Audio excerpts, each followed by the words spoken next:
Hey, what's going on, guys? So today I wanted to share another trade that I did. This is actually just a part of the trade.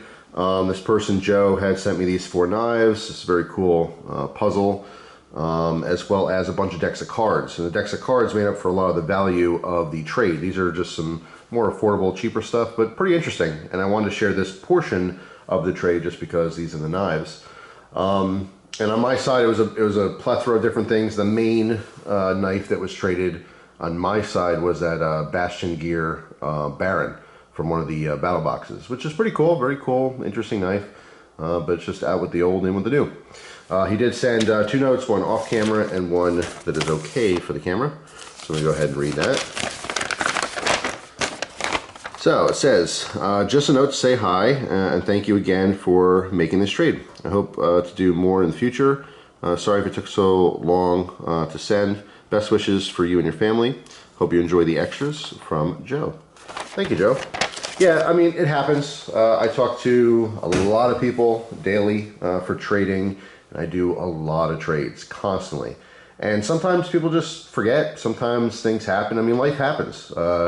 I can't even tell you how many times where someone's about to ship out something and they had a medical emergency, something happened with their family, just things happen. And honestly, it doesn't matter. You know, doing the trade thing, that comes secondary to life. No one ever really needs to apologize for that. Something's up, can't, you know, continue or complete a trade, it's really no big deal. This is just stuff. Like I said, people's lives are way more important than, you know, trading knives. But anyway, yeah, this is just a portion of it, but I wanted to go over some of these things because I thought they were really cool. The first thing, which is obviously non-knife related, this is a UFO puzzle.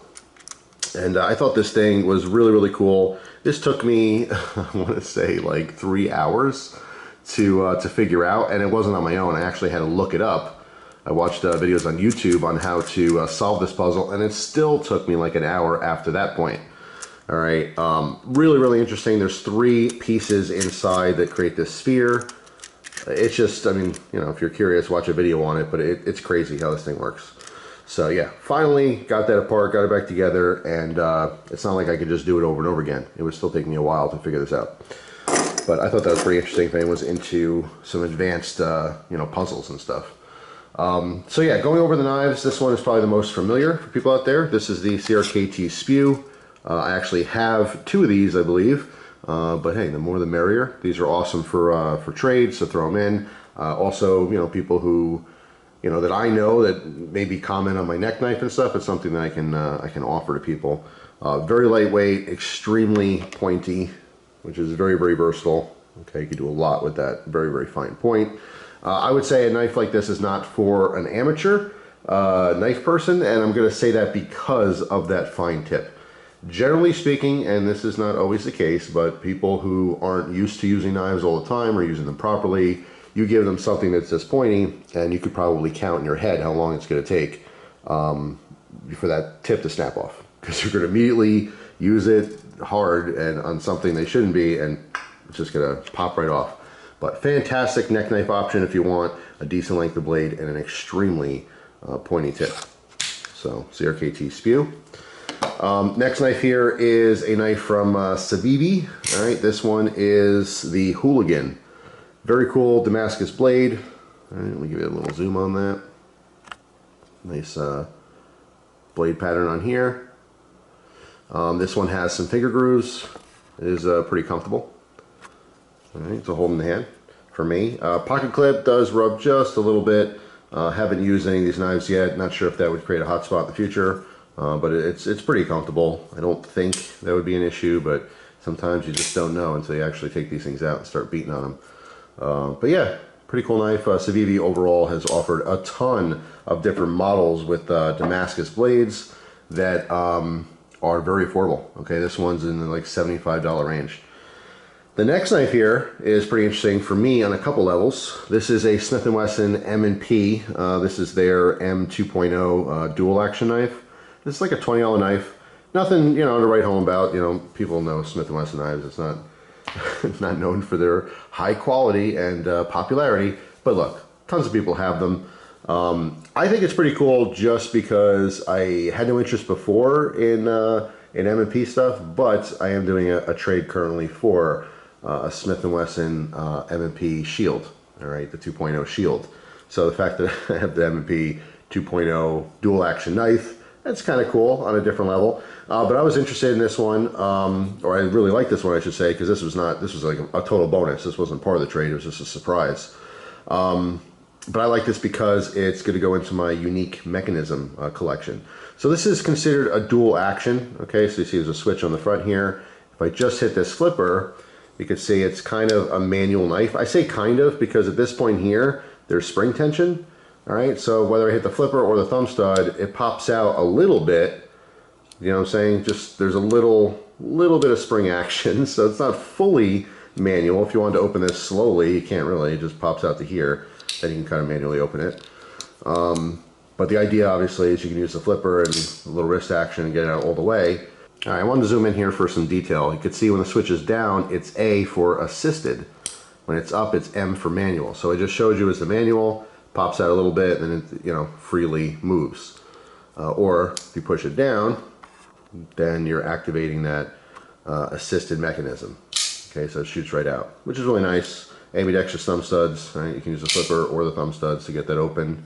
Now, it's pretty interesting too, is this flipper is not part of the blade. It's a separate piece. As you know, most flippers, you flip it out and then it becomes the guard. But here it is, it's still in the handle. Okay, so just kind of a unique mechanism. So you have the option of, manual, or I should say semi-manual or assisted. So yeah, I mean, not maybe the best quality knife in the world, but still really interesting. And this is why I know I love knives, because I still am very fascinated and excited about cheaper stuff like this. It's not always about, latest and greatest and the most expensive. I think this is a really, really fun knife. So very happy about that one. And then last but not least, a lot of people are familiar with this. This is the Gerber Kettlebell. All right, this is like a $22 knife. I believe they have this in green too, I've seen. Now this knife, if I hold it back here, it's not all that comfortable. You're really getting rubbed here where that frame lock is. However, you can see there is a full finger choil, and when I do choke up on the knife, it is very, very comfortable. All right, so I like that quite a bit. Just a little short blade run here, which might be nice in case you have some legal limitations where you live. I really like the handle too. It's very cool, kind of smooth texturing on there. Almost reminds me of a golf ball for some reason. I guess because of the dimpling. Obviously, like a stainless steel frame lock here. Just simple, like I said, $20 knife, $22, something like that. But again, when I choke up, it's really, really comfortable. You have a huge purchase on the knife, so you can really dig down and do some hard cutting with that. It's not going anywhere. All right, so another affordable knife that I think is really fun. So yeah, 4 knives to consider if you're looking for something new. Don't have a whole lot of money to your name. Unfortunately, the Smith & Wesson M&P 2.0 or the M 2.0, I think that one's discontinued. Don't quote me on it. Kettlebell's been around for a while, but I think they're still available, as well as these CIVIVIs. All right, and then the SPEWs have been around forever too. They're available. So yeah, if you're looking for something new and different, maybe this is a good suggestion. That's why I wanted to share it, as well as the random few people out there that might really like 3D puzzles. If you have not tried the UFO one, I highly recommend it. This is the hardest puzzle I've ever done to date. It's just really, really difficult. So anyway, that's all. Hope you guys have a wonderful day. Down in the comment section, I'd love for you to write your favorite affordable knife. When I say affordable, I'm going to go ahead and say less than 40 bucks. Because some people think, $75 knives are affordable, $100 knives are affordable. Yeah, if you're rocking a $500 knife every single day and have multiple in your collection, then a $100 knife is affordable. But overall, I'm going to put it at about $40 max. All right, so let me know your favorite knife under 40 bucks. Because then you're throwing in some decent things there. Obviously, you can have $5 and $10 knives, but for $40, there are lots of options out there. But yeah, just kind of curious if you have some more affordable knives you like to rotate through and some favorites. Post them down below so other people can see them. And again, get more suggestions. So that's all for now. Hopefully you guys have a wonderful day. Thank you so much for watching, and I will see you tomorrow with a brand new video. Take care.